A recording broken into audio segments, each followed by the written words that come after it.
এত সকাল সকাল তুই আমার বাড়িতে? আগে বাবু, দুজন লোক এসে আপনার সাথে দেখা করতে। ওরা বলছে ওরা নাকি দেখা করতে চায় আপনার সাথে। লোক এসেছে মানে? কারা ওরা? কোথা থেকে এসেছে? সব খোঁজ খবর নিয়েছিস তো তুই? আগে হ্যাঁ বাবু, সব খোঁজ খবর নিয়েছি। ওরা সব বাঁশ ব্যবসায়ী, অনেক দূর গ্রাম থেকে এসে এখানে না বাঁশ কিনতে চায়। ও, বুঝতে পেরেছি। এবার যা যা, ওদের ভেতরে নিয়ে আয়। আচ্ছা ঠিক আছে বাবু।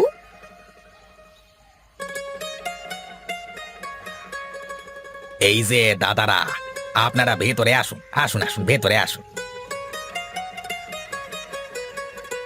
আসুন আসুন, আপনারা ভেতরে এসে বসুন। তা বলুন দেখি, আপনারা কি মনে করে আমার শরণাপন্ন হয়েছেন? আগে বাবু, আমরা অনেক দূর গ্রাম থেকে এসেছি আপনাদের হাট থেকে বাঁশ কিনে নিয়ে যাব বলে। হ্যাঁ হ্যাঁ, নিন নিন, কেন নেবেন না? আমাদের হাটে অনেক ভালো বাঁশ পাওয়া যায়। হ্যাঁ, সে তো বুঝতে পেরেছি, কিন্তু যদি বাঁশের দামটা একটু কমিয়ে নিতেন তাহলে অনেক ভালো হতো আমাদের জন্য। বাঁশের দাম তো আমি চাইলে কিছুটা কমিয়ে দিতে পারি, কিন্তু তাতে আমার লাভ কোথায়? হ্যাঁ বাবু, বুঝতে পেরেছি আপনি কি বলতে চাইছেন। এখানে 50,000 টাকা আছে, এই টাকাটা আপনি আপনার কাছে রেখে দিন। শুধু বাঁশের দামটা 5 টাকা করে কমিয়ে দিন। আচ্ছা ঠিক আছে, 5 টাকা না, আমি 10 টাকা কমিয়ে দিলাম। এর মধ্যে গিয়ে বিন্দাস বাঁশ কিনুন। বাবু, ওরা 5 টাকা কমাতে বললো, আর আপনি 10 টাকা কমিয়ে দিলেন কেন? আরে পাগল, এখন 10 টাকা কমিয়ে দিচ্ছি, কাল হাটে গিয়ে 5 টাকা বাড়িয়ে দেব। তাহলে পাবলিকও খুশি, ব্যবসায়ীরাও খুশি। হ্যাঁ, সত্যি বাবু, আপনার মাথায় অনেক বুদ্ধি আছে বলতে হবে।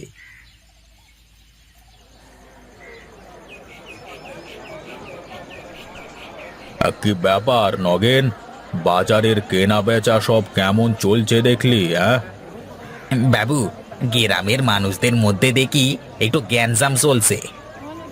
কেন কেন? গ্যাঞ্জাম আবার কি নিয়ে চলছে রে? হ্যাঁ, হঠাৎ করে বাঁশের দাম রাতারাতি 10 টাকা কমে গেল, তাই তো লোকজনের মাথা খারাপ হবে। হ্যাঁ, বুঝতে পেরেছি। এখন সময় হয়েছে মোক্ষম অস্ত্র চালাবার। যা, ব্যবসায়ীদের ডেকে নিয়ে আয় আগে। আচ্ছা ঠিক আছে জমিদার বাবু, আমি তাই যাচ্ছি।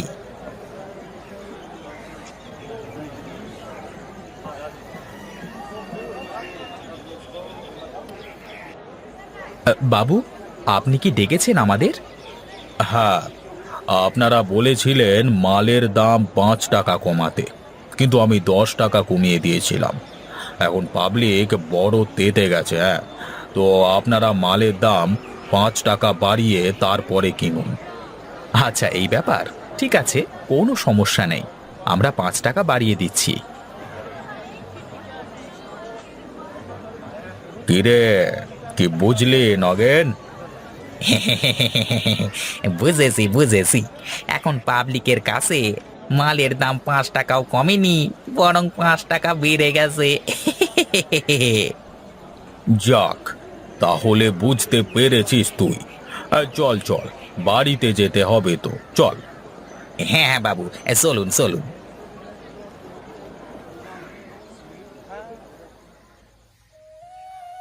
না, এইবার মনে হয় আমাদের এই গ্রাম ছেড়ে চলে যেতেই হবে, তা না হলে আর হচ্ছে না।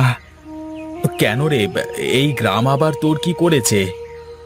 সেই ছোটবেলা থেকে এই বাঁশ গ্রামে বাস করে বাঁশ ছাড়া আর তো কিছুই খেলাম না। হ্যাঁ রে, ছোটবেলা থেকে দেখে আসছি যে সবাই এই বাঁশের ব্যবসা করে বাঁশ খাচ্ছে। হ্যাঁ রে, আমি তো আর সাধে বলছি না যে এই গ্রামটা ছেড়ে দেব। এই সমস্যা যখন হয়েছে, সমস্যার সমাধান করো। গ্রাম ছেড়ে চলে যাওয়াটা কোনো সমাধান নয়। তাহলে কি করব বলো তুমি? সেই ছোটবেলা থেকে দেখে আসছি বাপ দাদা চাচা যারা আছেন সবাই বাঁশের ব্যবসা করছে। বাঁশ ছাড়া অন্য কিছুই তো মাথায় আসে না। সবার আগে এটা বলো, তুমি আজ এত চুটে আছো কেন গোপাল দাদা? সে কথা আর বলো না। এক গাড়ি বাঁশ নিয়ে গিয়েছিলাম হাটে, সেগুলো বেচবার জন্য। কিন্তু কাণ্ড দেখো, বাঁশ বিক্রি করে গাড়ি ভাড়া আর শোন খরচ করতেই টাকা শেষ। হ্যাঁ, তা ঠিক বলেছো। এবারে বাঁশের দামটা অনেক কম। এভাবে চলতে থাকলে গ্রামের মানুষ বড্ড বিপদে পড়ে যাবে। হ্যাঁ, তুমি এখানে বসে চা বিক্রি করো আর সেই চিন্তাই করো। আমি গেলাম বাড়িতে।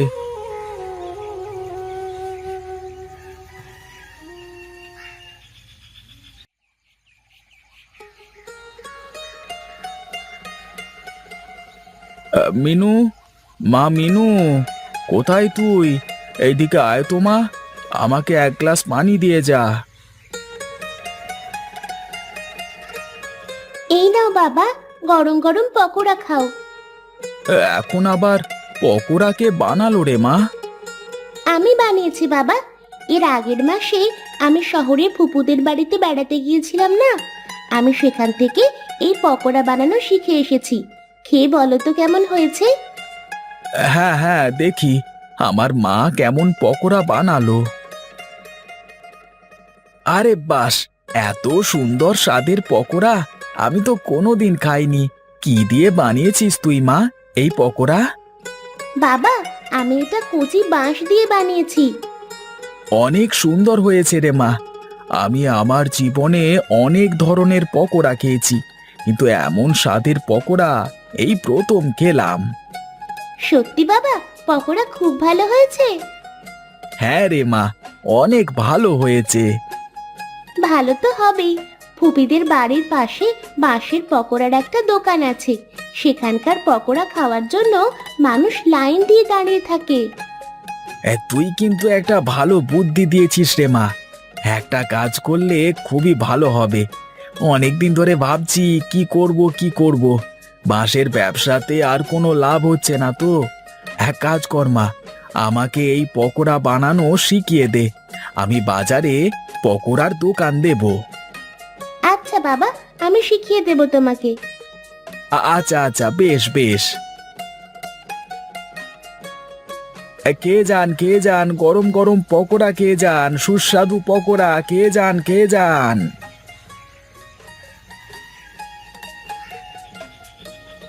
আরে দাদা, দাও তো, আমাকে দুটো পকোড়া দাও তো, দেখি কেমন বানিয়েছো, খেয়ে দেখি।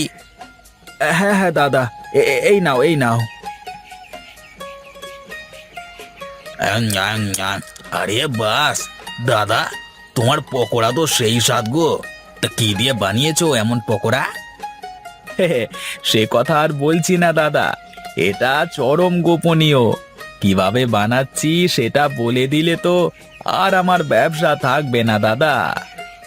আরে তো এমনিতেই বললাম, কি দিয়ে বানাচ্ছো কিভাবে বানাচ্ছো এইসব আমার দেখবার দরকার নেই। হ্যাঁ, তুমি এক কাজ করো গো, আমাকে আরো 10টা পকোড়া দাও, বাড়িতে নিয়ে যাই, সবাই মিলে খাবে। হ্যাঁ হ্যাঁ দাদা, এই নাও। তা তোমার কত টাকা হয়েছে দাদা? 60 টাকা দাদা। আচ্ছা ঠিক আছে, এই নাও টাকা।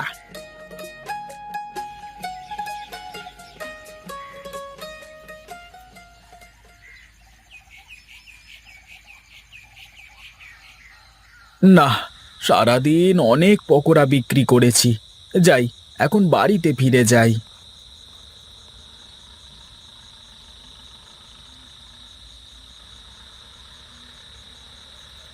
রামু, দেখ তো বাবা, তোর দোকানে আমার ক টাকা বাকি রয়েছে।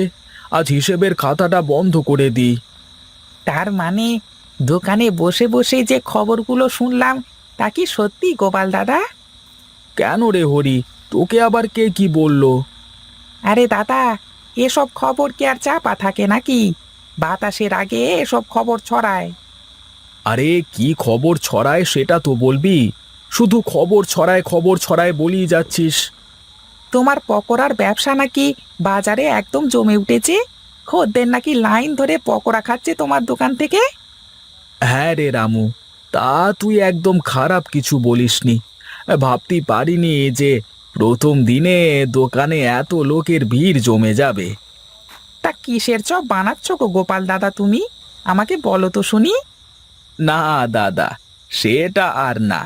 শোনো, এটা হলো আমার সিক্রেট। হ্যাঁ দাদা, আমি যদি আমার ব্যবসার সিক্রেট সবার কাছে বলে বেড়াই তাহলে তো আর আমার ব্যবসা থাকবে না। তুই দেখ তো তোর কত টাকা হয়েছে। হ্যাঁ, এই তোমার 330 টাকা হয়েছে দাদা। এই নে তোর টাকা। আমি চলি, অনেক রাত হয়ে গেছে, মেয়েটা বাড়িতে একা আছে। হ্যাঁ, আমি তো তোর এই চপের রহস্য উদ্ধার করেই ছাড়বো গোপাল। আজ রাতে আমি তোর বাড়িতে গিয়ে দেখে আসবো কি করে তুই এই পকোড়া বানাস। হে হে হে হে হে হে হে হে।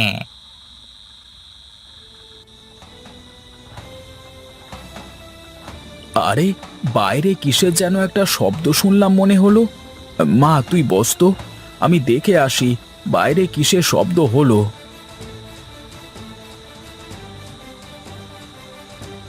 বুঝতে পেরেছি, কেউ হয়তো বা আমার বাড়িতে লুকিয়ে লুকিয়ে আমার পকোড়ার রেসিপি উদ্ধার করতে এসেছে।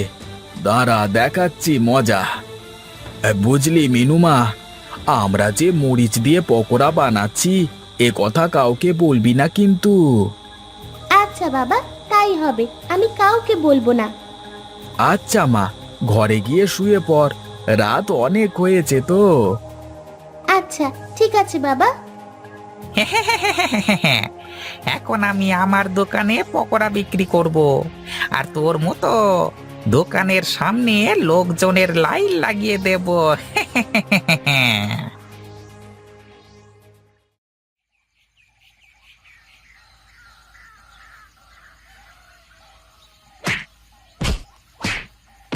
আরে আরে আরে, কে কাকে পেটাচ্ছে মনে হচ্ছে। যাই যাই গিয়ে দেখি তো।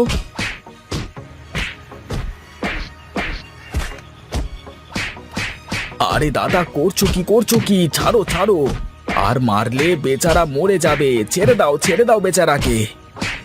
কি গো ভাই, তোমরা সবাই মিলে এই নিরীহ বেচারাকে মারছো কেন এভাবে? নিরীহ বেচারা? সালা অসারে মেরে দিয়ে চলে যাবে, মারবো না তো কি করব? এই বদমাইশটা আমাদের কাঁচা মরিচের পকোড়া খাইয়েছে জানো। এর জন্যই তো বলে যেমন কর্ম তেমন ফল। পেটাও তোমরা পেটাও বেটাকে, আমি চললাম।